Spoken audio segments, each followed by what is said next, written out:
Dans sa volonté de développer la vie citoyenne et une démocratie de proximité, le maire et les élus municipaux sont allés à la rencontre des habitants. Ces échanges collectifs qui en ressortent contribuent à l'amélioration du cadre de vie, au meilleur fonctionnement du quotidien et la préservation de la tranquillité publique. Expliquer, informer, écouter, maintenir le lien avec les habitants, c'est dans cet esprit que ces rencontres de quartier ont débuté en avril 2022. Ces rencontres sont riches en échanges sur toutes les questions d'actualité municipale. Ce sont des moments privilégiés durant lesquels le maire, les élus municipaux et les habitants échangent, partagent des informations et expriment leurs ressentis. Elles permettent une implication de tous dans l'élaboration des projets dans différents domaines, que ce soit l'urbanisme, les aménagements des rues et places, le stationnement, la propreté, la tranquillité, les équipements publics. Les réponses ne peuvent se faire qu'en fonction des moyens à mettre en œuvre et lorsqu'elles correspondent à l'intérêt général. Les rencontres de quartier se poursuivront en 2023. Après 5 semaines de travaux réalisés par les entreprises mayennaises Eurovia et Prosignal, la piste cyclable rue du Maine allant de la Poste à la rue des Sports est mise en circulation le 25 mai 2022. Après la création de la piste, l'aménagement d'une voie pour les piétons et la réfection complète de la voirie ont été réalisés. Un second tronçon a été créé en juillet dans la continuité de la rue des Sports jusqu'à l'entrée du carrefour de la Loulardière.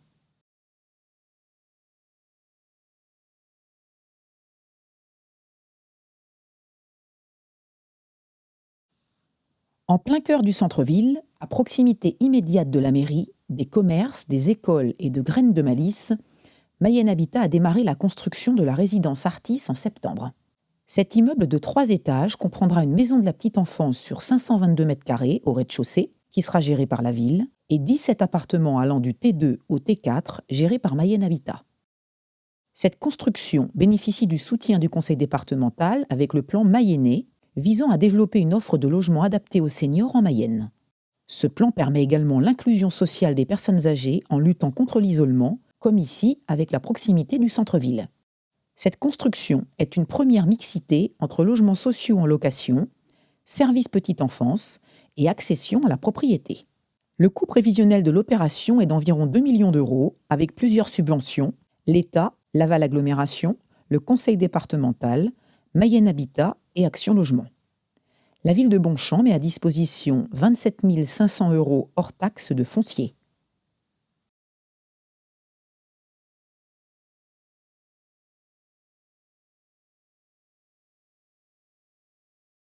Après 18 mois de réflexion nécessaires au lancement des travaux à Galbé, les aménagements ont débuté le 3 octobre dernier. La municipalité a été accompagnée par le cabinet Westham de Rennes, qui a notamment été missionné pour le chantier La Coulée Verte à Louvernay. Ce projet permet de réinvestir le site de Galbé, notamment tout l'espace intérieur de la piste, qui est aujourd'hui inutilisé. Le but est de favoriser la biodiversité en redonnant par exemple au ruisseau un aspect naturel, tout en créant une zone de rencontre entre les habitants.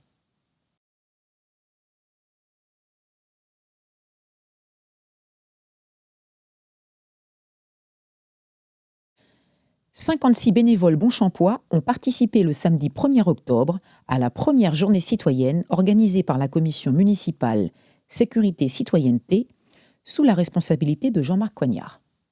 Ce rendez-vous est un succès de par la participation active des habitants qui ont souhaité donner un peu de temps, en individuel ou en famille, pour leur commune. Certains d'entre eux sont des nouveaux arrivants sur Bonchamp et considèrent que c'est une bonne manière de s'intégrer et de créer du lien social. Entre les décorations de Noël, construction de sapins en bois, peinture et paquets cadeaux, des plantations d'arbres à la Chambrouillère, la conférence avec le CPIE et le Centre d'initiation nature de Laval Agglo sur l'environnement, avec la découverte de plantes spontanées, ou encore différents conseils sur le désherbage. Chacun a pu apporter son aide pratique dans différents quartiers de la ville. Les ateliers, encadrés par l'équipe des services techniques de la ville, ont permis aux habitants d'apprendre des professionnels, de les connaître et les accompagner le temps d'une journée sous le signe de la convivialité. La semaine de la prévention et de la sécurité routière ont débuté dès le lundi 3 et mardi 4 octobre avec au programme des ateliers parcours porteurs, draisienne et trottinette pour les tout-petits de 1 à 3 ans avec les services petite enfance, le relais petite enfance et la petite crèche Capucine. 90 enfants, accompagnés de leur assistante maternelle, ont participé aux ateliers dans le hall des Angenoises. Intervention du service sport et jeunesse et initiation aux premiers secours avec l'UNAS dans les écoles Nazareth et Bonocampo. Le mercredi 5 octobre, à Graines de Malice, initiation aux gestes de premiers secours, sensibilisation au déplacement en zone de rencontre avec Frédéric Rabé et Michael Viau, policiers municipaux à Bonchamp et à Changé. Le mercredi après-midi, à l'Espace Jeunes, intervention de la sécurité et de la prévention routière auprès des jeunes de 10 à 17 ans sur le code de la route, le port d'équipement obligatoire ou recommandé en 2 roues. 35 jeunes ont testé le simulateur de roues et 20 ont participé au parcours trottinette électrique. Le jeudi 6 octobre, à l'école maternelle publique, intervention de la police municipale dans les classes autour d'une vidéo de sensibilisation, suivie d'échanges et d'un parcours vélo dans la cour, très apprécié des petits. Au pôle associatif, 2 ateliers animés sur la sécurité des enfants en voiture auprès des assistantes maternelles et du personnel de la petite enfance. Les policiers municipaux sont également intervenus à la résidence senior Les Rosiers pour sensibiliser nos aînés au déplacement en zone de rencontre. Le jeudi 6 octobre en soirée, les moniteurs de l'auto-école Moulinet ont proposé une remise à niveau du code de la route. 55 adultes, hommes et femmes de tout âge, ont participé à cette soirée, suivie d'échanges avec les professionnels.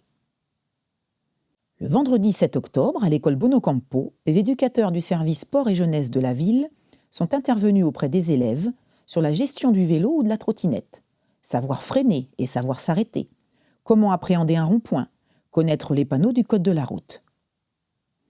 La semaine de la prévention et de la sécurité routière s'est terminée par une journée grand public le samedi 8 octobre aux Angenoises. Plus de 800 personnes ont participé, 15 ateliers proposés à l'intérieur et à l'extérieur des Angenoises. Avec la participation de 45 bénévoles de la prévention et de la sécurité routière, police nationale, le SDIS 53, avec désincarcération d'un véhicule le matin, révision du code de la route moto, avec la participation de l'auto-école Zen Conduite, plateau et circulation avec 10 motards l'après-midi. L'UNAS et de nombreuses interventions aux gestes de premiers secours ont été effectuées tout au long de la journée, mais également la participation des différents services de la ville. 40 véhicules sont passés au contrôle de l'éclairage. Un bilan très positif d'une semaine de sensibilisation auprès des différents publics de tout âge. En mai 2022, la commission municipale vie économique a lancé une consultation auprès des commerçants et artisans de la ville dans le but de recréer un nouveau lien et créneau de marché, une offre complémentaire à celle du dimanche matin.